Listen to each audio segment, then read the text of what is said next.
Olá, bem-vindos a mais um vídeo aqui do canal Filho Bem. Eu sou o Matheus e hoje vamos falar de mitologia, pois é, no quadro Foco na Mitologia.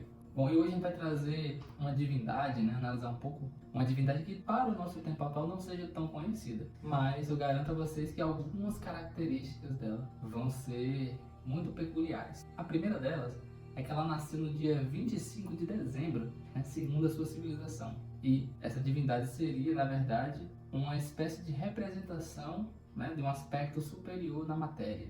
Outra coisa também é que ela se tornou a principal divindade, o deus principal, a figura mitológica principal dessa civilização. Muitas representam como o sol, como a bondade, como o amor. Pois é, essas características, de certa forma, nos remetem à ideia do cristianismo, de Jesus Cristo. Mas não vamos falar sobre ele hoje, vamos falar sobre Mitra, um deus lá da Pérsia antiga. É isso mesmo. Essa divindade ela é tão antiga e há referências delas em tantas civilizações que muitos acreditam que a trajetória delas, digamos assim, essa composição de várias civilizações que formaram ou que formam a imagem de Mitra, ajudaram ou também compuseram alguns aspectos da religião cristã. Mas esse é um assunto para um outro vídeo. Vamos entender um pouco mais sobre quem de fato foi Mitra. Bom, como falei, ele tem diversas origens. Então existe um Mitra lá no hinduísmo, existe o Mitra persa e também existe Mitra na civilização greco-romana. Então esse deus, podemos dizer assim que ele percorreu essas três civilizações em tempos diferentes e também em espaços, em localidades diferentes. Mas a primeira citação que a gente tem notícia, que a gente sabe sobre Mitra, está lá em 1400, em torno de 1400 a.C., lá no hinduísmo. Ele era um deus relacionado à guerra, e à sabedoria. Esses aspectos a gente vai perceber que eles vão se reproduzindo, vão ganhando novas características, mas esses dois aspectos, tanto a sabedoria como a guerra, vão estar presentes em Mitra. Já na Pérsia, Mitra é um deus central, Ele é o deus principal da visão ali da civilização persa, É um deus combativo, um deus da guerra, que luta no lado do bem, E lá no zoroastrismo, e esse é um outro assunto para um outro vídeo também, existe essa dualidade, essa luta do bem contra o mal muito presente. E Mitra seria esse lado do bem, esse lado positivo.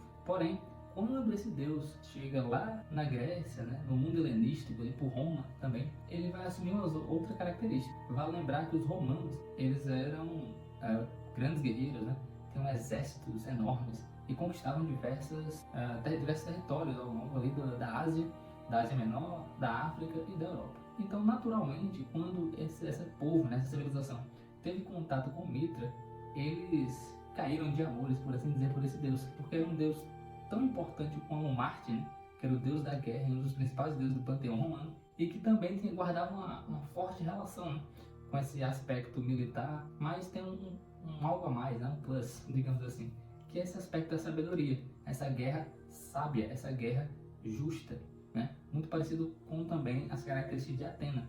Então a gente vai percebendo que Mitra ela é um deus que tem muitos simbolismos, muitas representações, na verdade muitas ideias que se conectam com outras divindades. Ela é representada como um homem forte, trazendo armadura e armas, como um guerreiro. É assim, uma representação muito simples, até então, mas que para essa civilização, principalmente os romanos, vai se tornar quase um culto próprio. Na verdade, ele se torna de fato como se fosse uma religião paralela à religião romana, chamada de mitraísmo.